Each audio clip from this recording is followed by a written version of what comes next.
Voilà, Mats, les 3 diffs ont été faits. On va maintenant passer aux amortisseurs. Donc là, c'est facile, quand tu fais les amortos, tu déballes tout et tu fais le tri de tout ce qu'il te faut. Donc par amorto, un capuchon, une cale de ressort, piston, tête d'amorto, chape, rondelle de calage, rotule, tige d'amorto. Il faut 8 joints, il faut 8 rondelles guides, les 4 petits écrous M2 et les rondelles qui vont avec pour les pistons. Je vais faire comme d'hab, je vais vous en montrer un. Alors tu as le choix, il te livre soit des pistons plastiques à 2 trous, soit les téflons à 4. Tu prends les téflons à 4 parce que 2 ça fait vraiment pas beaucoup. Et moi personnellement je préfère plus de trous et de l'huile plus épaisse que de mettre de l'huile très fine avec moins de trous. Bon, chacun son truc, l'effet final est théoriquement le même. Hein, puisque si tu mets de la 100 avec un trou de 1 dixième de millimètre, on va dire, c'est explicatif, attention. Tu vas avoir la même réaction qu'avec de la 1000 avec un trou 10 fois plus grand. Normalement. Après, ce qui va changer, c'est au niveau de l'émulsion de l'huile. Moins tu as de trous dans le piston, plus tu as de chance de faire de l'émulsion. L'émulsion, c'est quand tu te retrouves avec plein de bulles d'air dans l'huile, ce qui change donc la réaction du piston. Tu mets ta petite rondelle en dessous, pas au-dessus, enfin à voir. Ça dépend des constructeurs. Normalement, tu le mets en dessous pour éviter ici, parce que l'angle est assez restreint, enfin la surface d'appui. Tu passes donc ta rondelle en dessous. L'écrou, lui, tu peux le mettre directement au-dessus. Lui, il est bien large. Ça y est, il recommence à faire doucement à côté. Non, je cherche la plaque. Ah, la plaque, je l'ai mis là-bas sous les. Je l'ai rangée par contre. Excuse-moi. Voilà.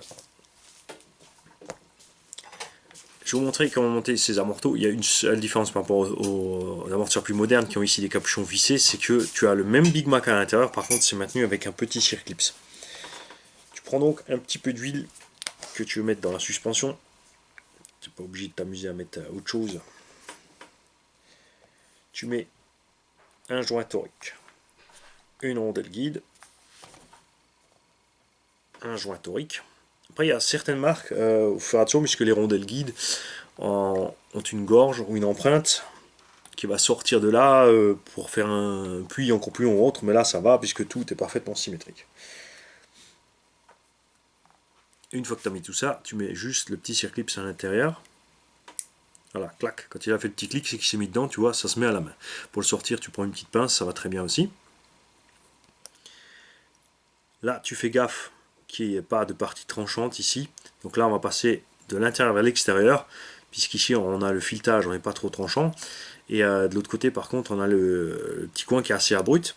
Mais on va d'abord essayer. Ouais, ça passe tranquillou, tu vois. Donc tu te mets un peu d'huile sur le début de la tige.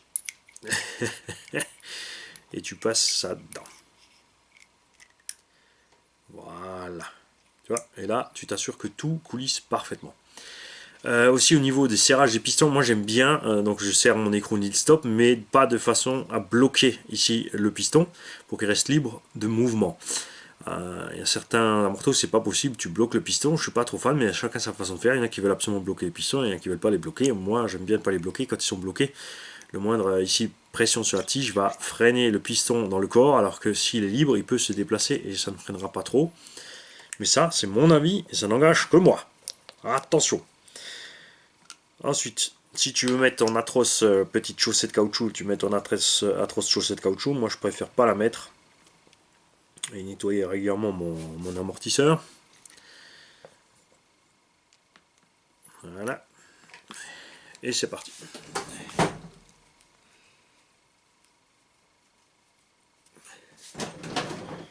Tu visses, tu visses, tu visses.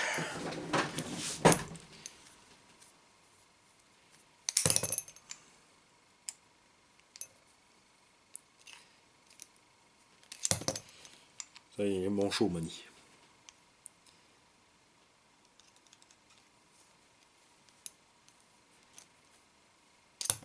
Voilà, tu forces pas, ça sert à rien de forcer comme un bourrin. Tu t'assures que ton piston, là, comme on a retenu par la vis en haut, tu vois, le piston, lui, est parfaitement bloqué. Donc là, on va le desserrer un tout petit peu.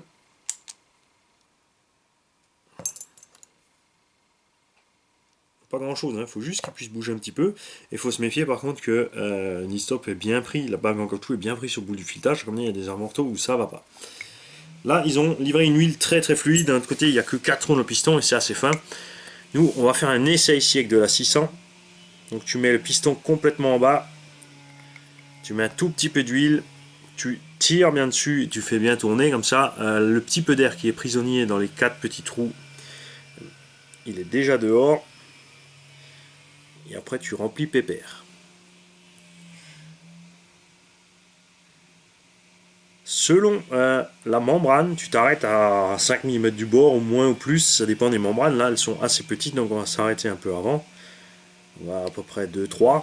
Après, enfin, à chacun de trouver sa petite mesure. Hein. Je dis 2-3, ça se trouve, tu mets la réglée, tu vas être à 1 ou 6.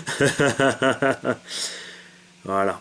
Ensuite, moi, je tourne tranquillement ma tige en remontant, ce qui permet aux bulles de sortir. Et dès qu'elles sont dehors, je sais pas si tu as vu là, hein, ça va être chaud à voir pour vous, c'est sûr. Tu vois là, regarde, elle a le temps de sortir la petite bulle. Voilà.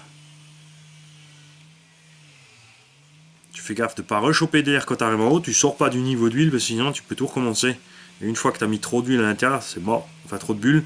Là, effectivement, tu devras attendre des plombes pour réussir à les sortir. Voilà. Là, on va assez dur. Par contre, ça a l'air pas mal. Le Wire il va rester pro et très lourd de l'avant, donc il a tendance à s'écraser de l'avant. Et comme Matt veut faire du bash, on va faire le nécessaire hein, qu'il soit un peu plus ferme à l'avant. De toute façon, à l'avant, c'est pas trop grave si t'es trop ferme, puisque quand tu accélères, le nez monte, ce qui permet à la suspension de bien travailler. Et par contre, quand tu lâches les gaz, ça évitera de trop plonger. Tu passes la petite bague en plastique dans le capuchon. Alors il y a des capuchons qui sont full alu, donc t'as pas ça. Et il y en a qui ont ça, ou il y en a qui sont pleinement plastique. Moi, c'est le système que je préfère. C'est Obao et Serpent qui font ça. C'est le capuchon alu avec la tête par contre en plastique, donc elle est bien clipsée sur la rotule. Les capuchons entièrement alu à l'intérieur desquels il y a une bague en téflon ne sont déjà donc pas montés sur rotule, donc pas de jeu de ce sens. Ce qui est le cas ici, tu es sur rotule, donc tu peux bouger ta suspension dans tous les sens.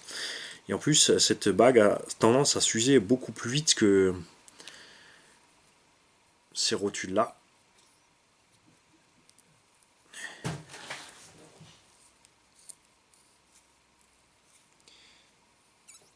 Voilà.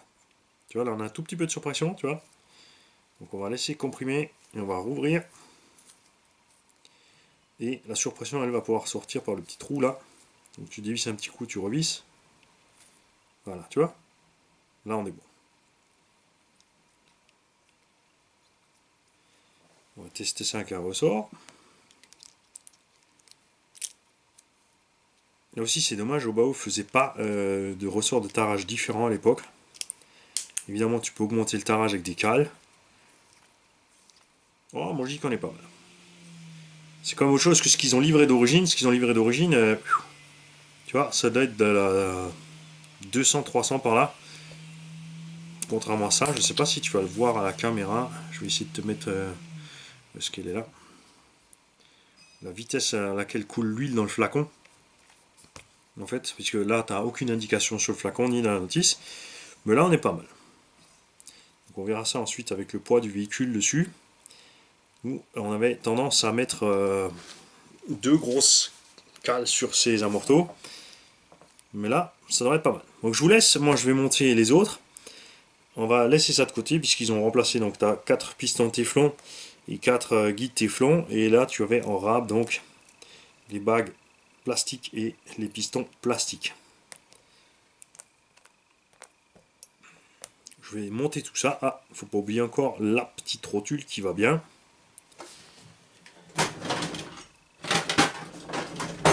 Tu mets un petit chiffon, tu prends une pince, pas besoin d'outil spécial, et hop, c'est dedans. Moi j'arrive même à les rentrer à la main, mais ça sera peut-être pas facile pour tout le monde. J'aime bien. Je vais. Matt, ton Obao Hyper ST n'est jamais arrivé, je suis désolé. Je vais rouler hors caméra, je vais le garder pour moi. Non, c'est bon, moi j'ai mode bodies déjà. Salut. Enfin, salut, non. À tout de suite pour... je vais monter les amortos et après on va attaquer cellule avant, cellule arrière. Ou le châssis. Enfin, tu verras. Hein. À tout de suite.